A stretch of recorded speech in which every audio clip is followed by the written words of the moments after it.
Bismillahirrahmanirrahim. Assalamu alaikum, dear students. This is Sumaira Mumtaz, and today we are going to discuss the topic from first year chemistry, chapter 3, and topics names are quantum numbers and Pauli's exclusion principle. First of all, we will discuss what are quantum numbers. Quantum numbers are actually identification of electrons. किसी भी atom के अंदर electrons जो revolve कर रहे होते हैं different energy levels में, उनकी आइडेंटिफिकेशन क्या है, ये क्वांटम नंबर्स डिस्क्राइब करते हैं. जैसे किसी भी आदमी का कोई नाम,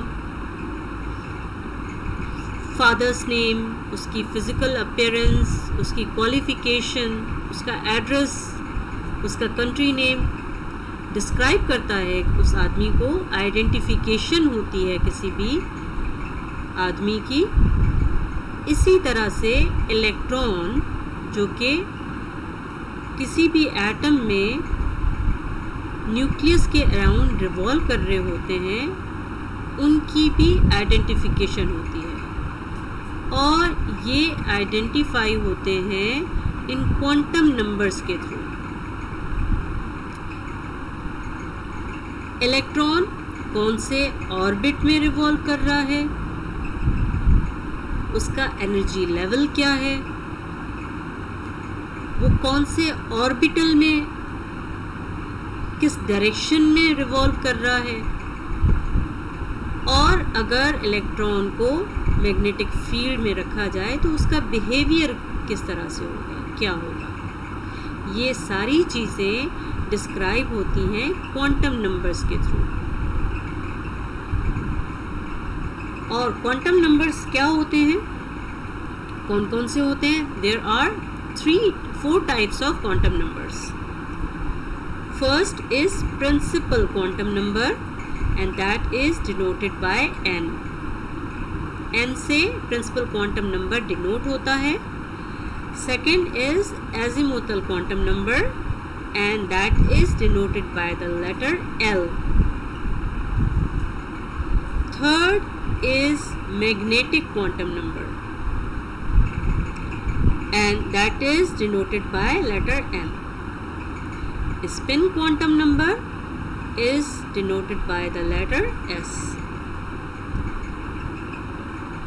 अब ये क्वांटम नंबर्स किस तरह से किसी भी इलेक्ट्रॉन को डिस्क्राइब करते हैं, ये हम वन बाय वन डिस्कस करेंगे. First of all, principal quantum number. Principal quantum number n से डिनोट करते हैं. इसको n से डिनोट किया जाता है, और इससे पहले हम स्टडी कर चुके हैं कि किसी भी एटम में सेंटर में न्यूक्लियस होता है और उसके गिर्द, उसके अराउंड एनर्जी लेवल्स होती हैं, और उन एनर्जी लेवल्स को डिस्क्राइब किया जाता है K, L, M और N से. और इन एनर्जी लेवल्स में उन्हीं एनर्जीज के साथ इलेक्ट्रॉन इनके अंदर रिवॉल्व कर रहे होते हैं. अब अगर कोई इलेक्ट्रॉन फर्स्ट एनर्जी लेवल जो कि K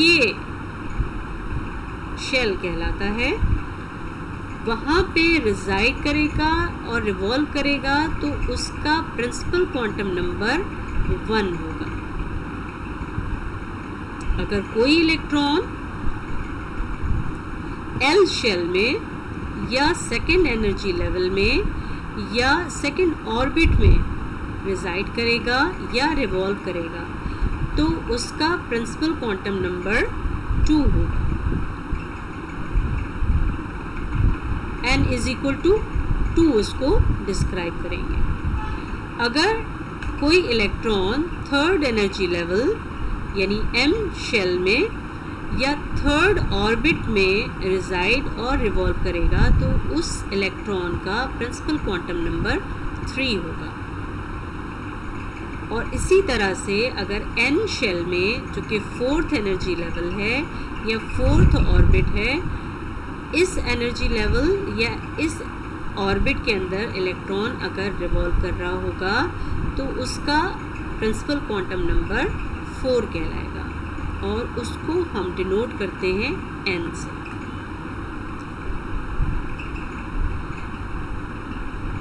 It describes the energy of electron or the orbit where electron exists.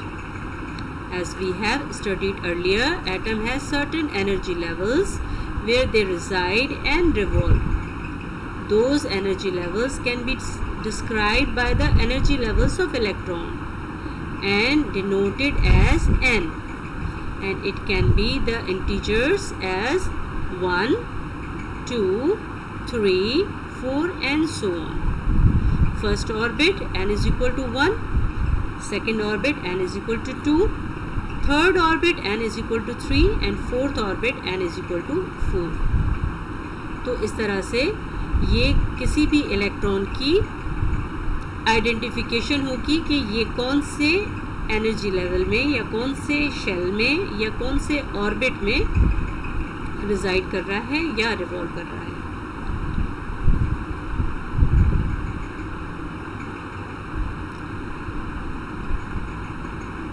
Second quantum number is azimuthal quantum number. Azimuthal quantum number describe the sub-energy levels, जिनको orbitals कहा जाता है, और इन orbitals की shape होती है, डिफरेंट शेप्स होती हैं। और ये ऑर्बिटल्स कौन कौन से होते हैं? s ऑर्बिटल होता है, p ऑर्बिटल होता है, d ऑर्बिटल होता है और f ऑर्बिटल होता है। यानी कोई इलेक्ट्रॉन कौन से ऑर्बिटल में रिजाइड कर रहा है या रिवॉल्व कर रहा है, that is described bye azimuthal quantum number and it is denoted by l। इसको l से डिनोट करते हैं। और ये डिस्क्राइब करता है सब एनर्जी लेवल या शेप ऑफ ऑर्बिटल, यानी उन शेप्स के अंदर इलेक्ट्रॉन रिवॉल्व कर रहा होगा तो वो इस तरह से वो शेप्स बताता है। या इसको एंगुलर मोमेंटम ऑफ इलेक्ट्रॉन भी कह सकते हैं कि वो किस एंगुलर मोमेंटम के अकॉर्डिंगली इलेक्ट्रॉन उसमें रिवॉल्व कर रहा है या मूव कर रहा है। उसको L से डिनोट करते हैं और L को फाइंड आउट किया जा सकता है N से।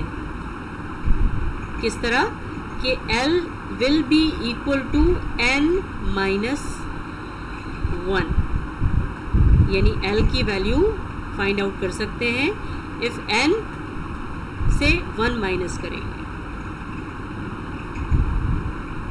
K शेल जो कि फर्स्ट एनर्जी लेवल है और n इज इक्वल टू 1 होता है,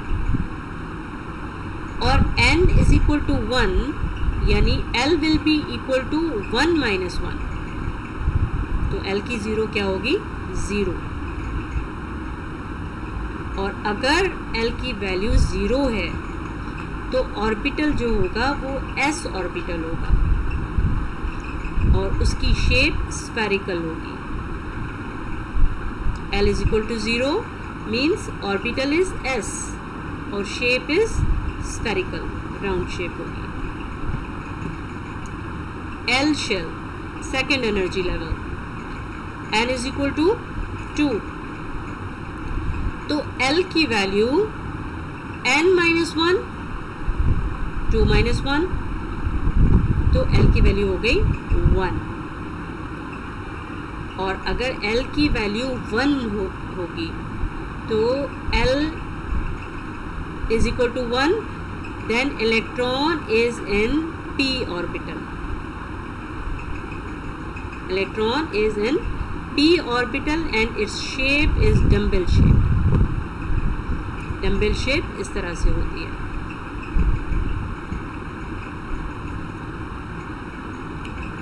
third shell m shell, third energy level, n is equal to 3, तो l की वैल्यू क्या होगी 3 माइनस 1 यानी कि 2, l is equal to 2. If l is equal to 2 then orbital is d orbital होगा और इसकी शेप क्लोवर लीफ शेप होगी. इसकी शेप जो होगी वो क्लोवर लीफ शेप, एक फ्लावर होता है उसके लीफ होते हैं, उसी के अकॉर्डिंगली ये हम पहले s p d f orbitals में ये इसकी शेप्स हम डिस्कस कर चुके हैं. इसके लिए आप वो लेक्चर ज़रूर देखिएगा. तो if l is equal to 2 then orbital is d, यानी कि इलेक्ट्रॉन d ऑर्बिटल में एग्जिस्ट करेगा और इसकी शेप जो होगी वो क्लोवर लीफ शेप होगी. n शेल जो कि फोर्थ ऑर्बिट होता है या फोर्थ एनर्जी लेवल होता है, n is equal to 4, then l is equal to 4 minus 1 यानी कि 3, l is equal to 3. If l is equal to 3 then orbital will be f और इसकी शेप कॉम्प्लेक्स होती है. तो ये जहन में रखिए कि if l is equal to 0 orbital is s, if l is equal to 1 orbital is p, if l is equal to 2 orbital is d, if l is equal to 3 orbital is f. और ये orbitals के accordingly हम उनकी shapes identify कर सकते हैं कि इस इलेक्ट्रॉन कौन से ऑर्बिटल में एग्जिस्ट करता है और उस ऑर्बिटल की शेप कौन सी है. Magnetic quantum number.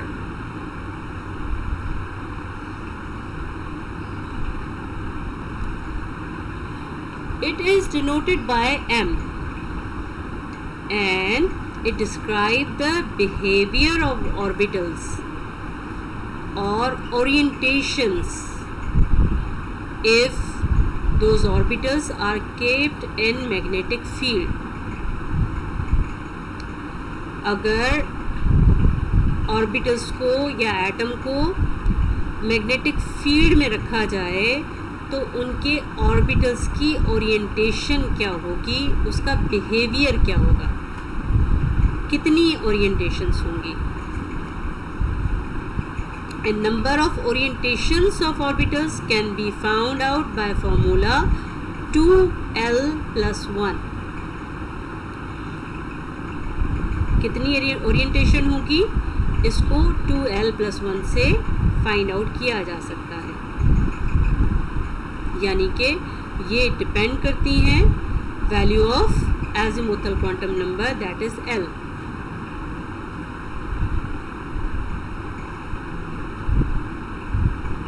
यानी m will be equal to minus l की तमाम वैल्यूज, देन 0 और प्लस l की तमाम वैल्यूज. किस तरह से? If l is equal to 0 then magnetic quantum number या मैग्नेटिक ओरिएंटेशन इज ऑल्सो 0. यानी कि यहाँ पे ओरिएंटेशन कितनी होगी, सिर्फ एक होगी, ना नेगेटिव साइड पे ना पॉजिटिव साइड पे, 0 पोजीशन पे इसकी ओरिएंटेशन होगी. ये ना पॉजिटिव साइड पे जाएगा ना नेगेटिव साइड पे, तो इसकी सिर्फ एक ओरिएंटेशन होगी जो कि 0 पे होगी. If l is equal to 0 यानी 2 मल्टीप्लाई 0 0 हो गया और प्लस 1 यानी कि यहाँ पे m इज इक्वल टू 1 हो गया. यानी इसकी एक ही ओरिएंटेशन होगी, only one orientation. If l is equal to 1, अगर l की वैल्यू 1 है तो -1 0 प्लस 1 ये इसकी ओरिएंटेशन होगी. 3 ओरिएंटेशंस होंगी, -1 0 और +1. एक नेगेटिव साइड पे, एक 0 पे और एक पॉजिटिव साइड पे। और इसकी ओरिएंटेशंस किस तरह से हम फाइंड आउट करेंगे? 2 × 1 + 1, 2 × 1 2 + 1 3 हो गया। तो इस तरह से 3 ओरिएंटेशंस इसकी होंगी, जो कि हमने यहाँ पे भी इसी तरह से बताया। जो नंबर यहाँ होगा उसकी नेगेटिव वैल्यूज़ होंगी, फिर 0 होगा और फिर उसकी पॉजिटिव वैल्यूज़ होंगी। If L is equal to 2, then M will be equal to minus की वैल्यूज़, यानी -2 -1, then 0, then positive values +1 and +2। और इसकी ओरिएंटेशंस कितनी होंगी? 1 2 3 4 5 ओरिएंटेशंस। और ये किस तरह से 5 ओरिएंटेशंस हम इस फार्मूला के थ्रू फाइंड आउट कर सकते हैं? 2 × 2 4 + 1 = 5। तो 5 orientations. If L is equal to 2, then there will be 5 orientations. If L is equal to 3, then M will be minus values, then 0 and then plus values. यानी -3, -2, -1, then 0, then +1, +2 and +3. Total 1 2 3 4 5 6 7 orientations. और 7 orientations को हम इस formula के through भी find out कर सकते हैं। 2 × 3 6 + 1 7। तो टोटल 7 ओरिएंटेशंस होंगी। If these orbitals are kept in the magnetic field, they will show 7 orientations when there is f orbital. If d orbital L is equal to 2, then it will show 5 orientations. If orbital is p, yani L is equal to 1, then it will show 3 orientations. If orbital is s, then it will show only 1 orientation, that is only at 0.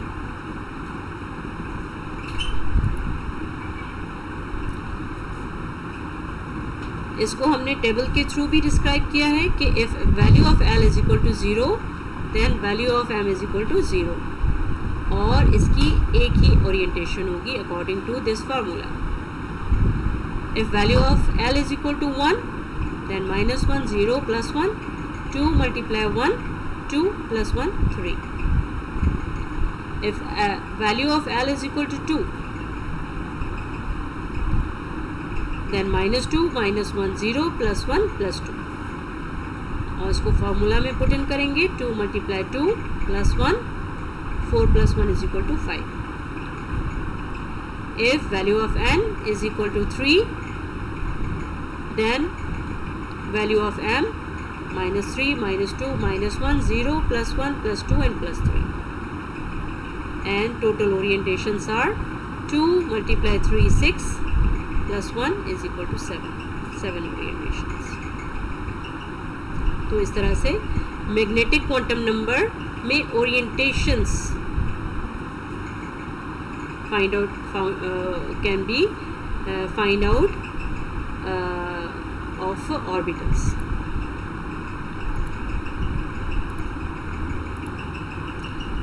Now fourth quantum number is spin quantum number. Spin quantum number क्या होता है? किसी भी orbital में हम पहले भी discuss कर चुके हैं कि मैक्सिमम 2 इलेक्ट्रॉन्स एग्जिस्ट करते हैं, 2 से ज़्यादा नहीं आ सकते किसी भी ऑर्बिटल के अंदर। और उन ऑर्बिटल्स में इलेक्ट्रॉन्स जो होते हैं वो रोटेट कर रहे होते हैं, और उन रोटेशंस को स्पिन कहा जाता है। उन रोटेशंस को किस डायरेक्शन में रोटेट कर रहे हैं उसको स्पिन कहा जाता है, और इसको S से डिस्क्राइब किया जाएगा, S से डिनोट किया जाएगा। If electron is rotating in clockwise direction, अगर क्लॉकवाइज डायरेक्शन है तो उसकी स्पिन +½ होगी। और इसको अप एरो के साथ भी डिस्क्राइब किया जा सकता है। एंड अदर इलेक्ट्रॉन, दूसरा इलेक्ट्रॉन जो उसी ऑर्बिटल में पाया जाएगा,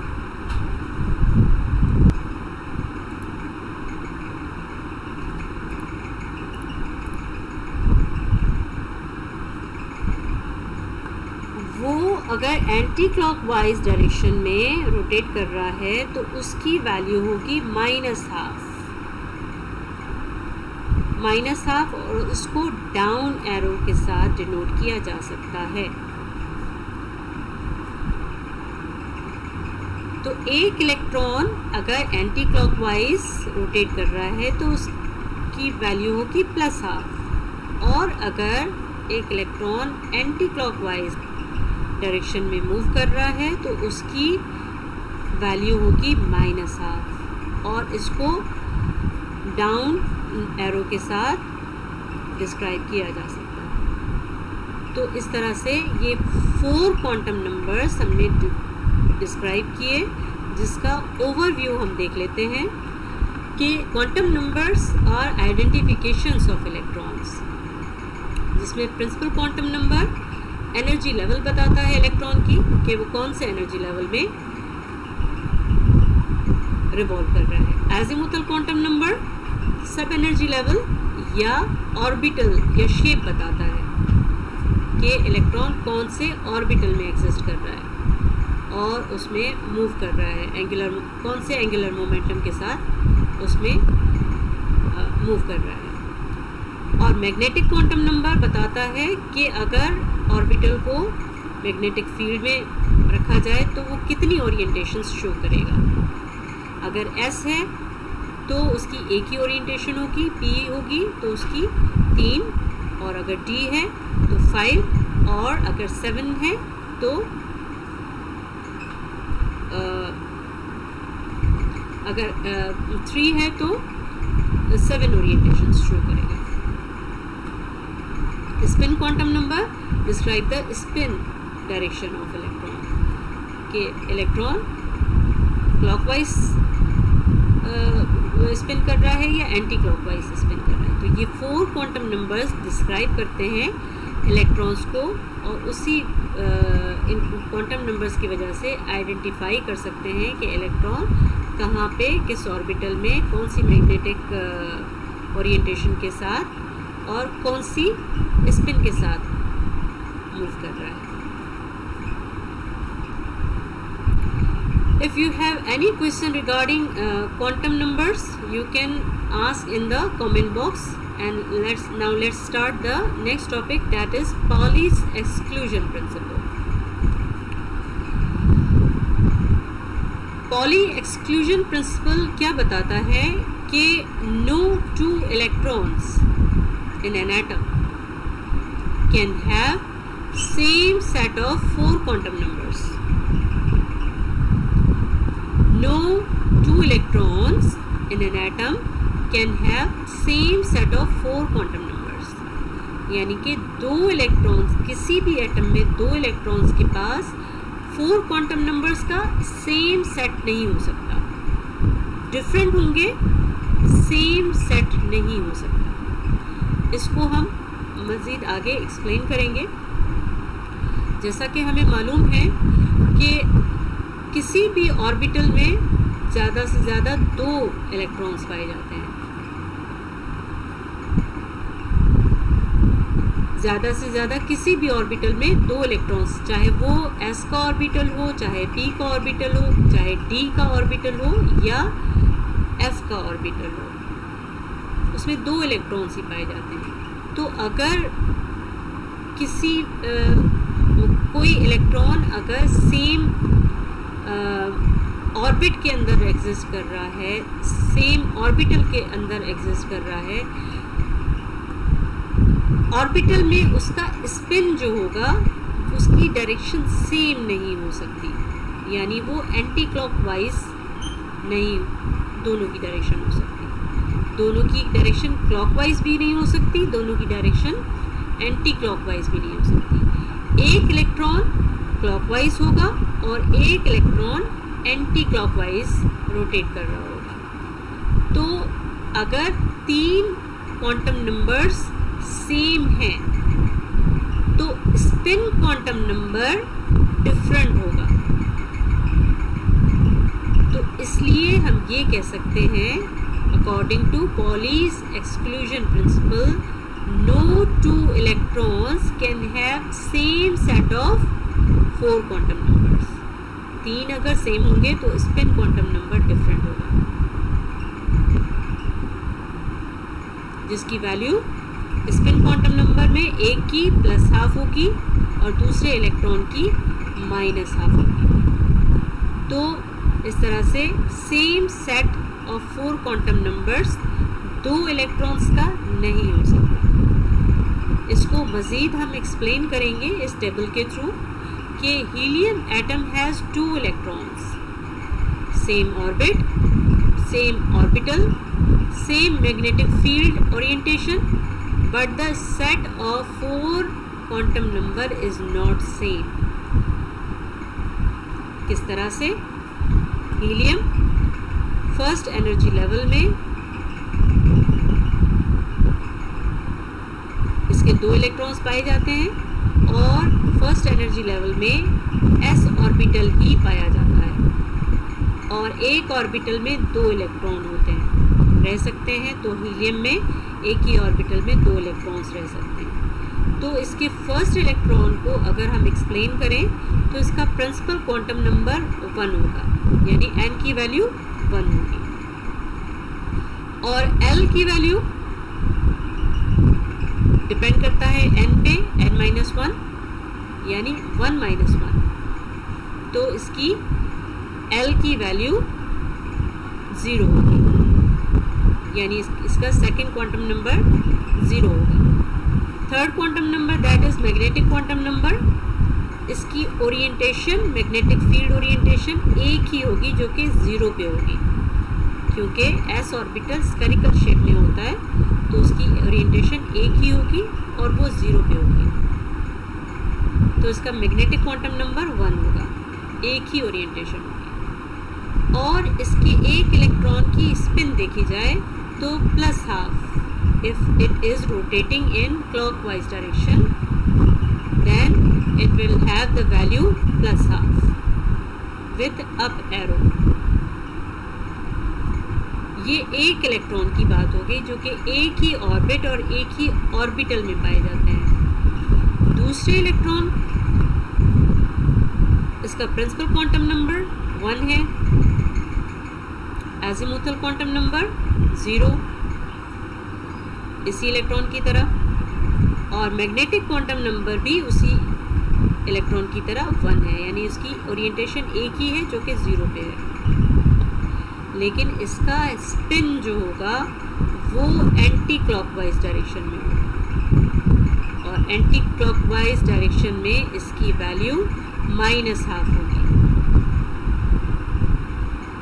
तो इस तरह से पॉली एक्सक्लूजन प्रिंसिपल ने क्या बताया है कि no 2 electrons can have same set of 4 quantum numbers। ये 4 quantum numbers हैं तो उसका सेम सेट नहीं हो सकता।